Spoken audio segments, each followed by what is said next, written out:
UKLO 1 year masters. No IELTS required up to 5 years visa. High visa success rate. నమస్కారం గురువుగారు.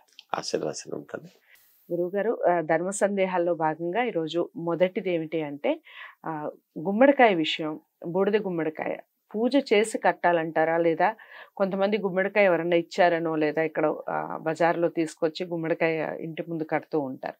అలా కట్టడం అనేది కరెక్ట్ అంటారా? ఏది కరెక్ట్ అంటారు? శ్రీ మహాగణాధిపతయే నమః.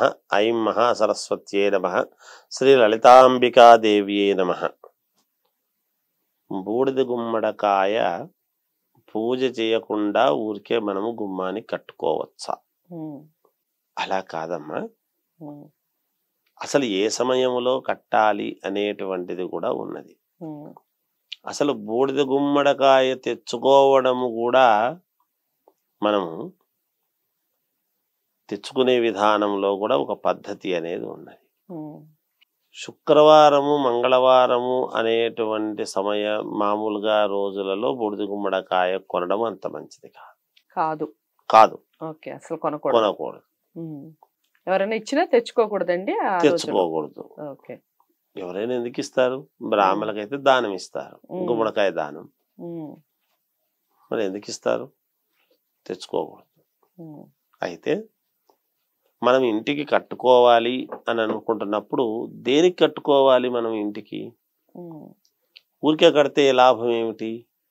ఆ ఇంటికి మనము పూర్వమంతా కూడా మనము బయటికి ఎక్కడికైనా పోయి వచ్చినా, బయట వాళ్ళు ఎవరు వచ్చినా కాళ్ళు బయటనే కడుక్కొని లోపలికి వెయ్యేటువంటి ఆచారము ఉన్నింది.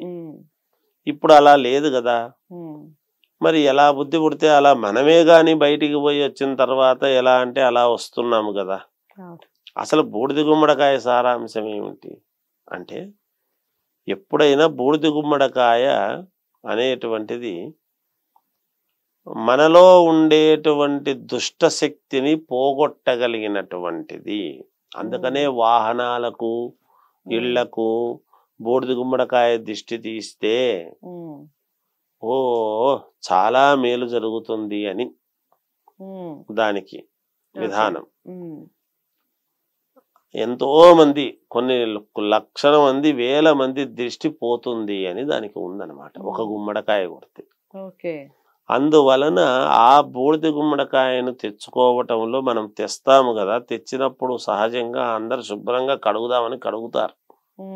కడగకూడదు, కడగకుండానే వాడాలి. అట్లాగే అయితే దానికి మామూలుగా బొట్టు పెట్టి కాస్త కూష్మాండ పూజ అని ఉంటుంది.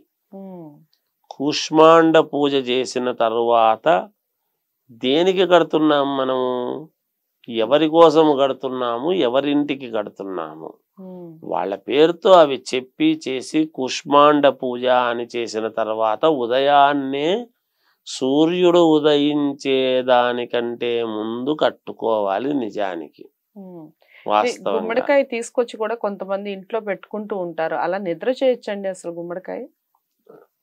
అంటే విశేషంగా మామూలుగా అదే కదా చెప్తున్నాను. చేయడం చేయనియండి, చేసిన తర్వాతనే కదా పూజ చేస్తారు. బ్రాహ్మణులు పూజ చేసేది అందుకనే కదా. అన్ని తెస్తారు. ఇప్పుడు మామూలుగా మీరు ఒకటి గమనించినారు లేదు, మనం ఏదన్నా ఒకటి రిబ్బన్ కటింగో మనం ఓపెనింగ్ చేస్తున్నామంటే ముందు ఫోటోగ్రాఫర్ లోపల ఫోటో తీస్తుంటాడు ఎదురుగా.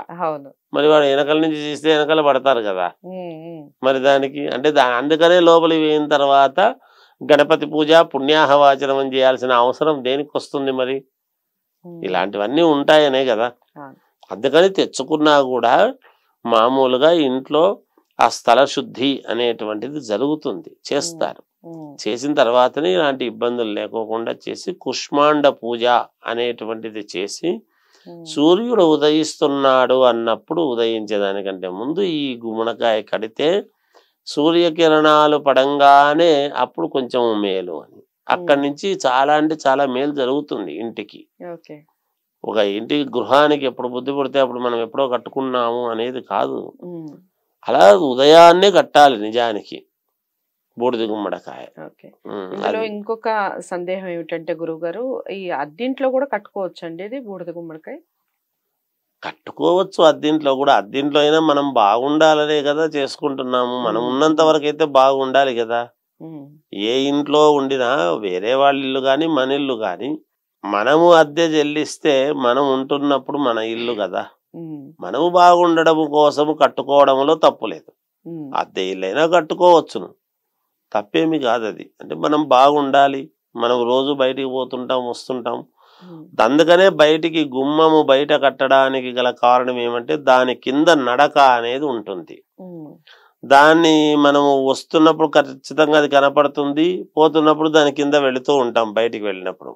అది చాలా వరకు మనలో ఉండేటువంటి నెగటివిటీని పోగొట్టేటువంటి దానికి యోగవంతమైండేటువంటిది బూడిద గుమ్మడికాయ. అందుకని గుమ్మడికాయ ఎప్పుడు కూడా ఉదయాన్నే కొంచెం పొద్దున్నే కట్టుకుంటే మంచిది, ఎప్పుడంటే అప్పుడు కాకుండా. వాటి యొక్క విశేషం అది.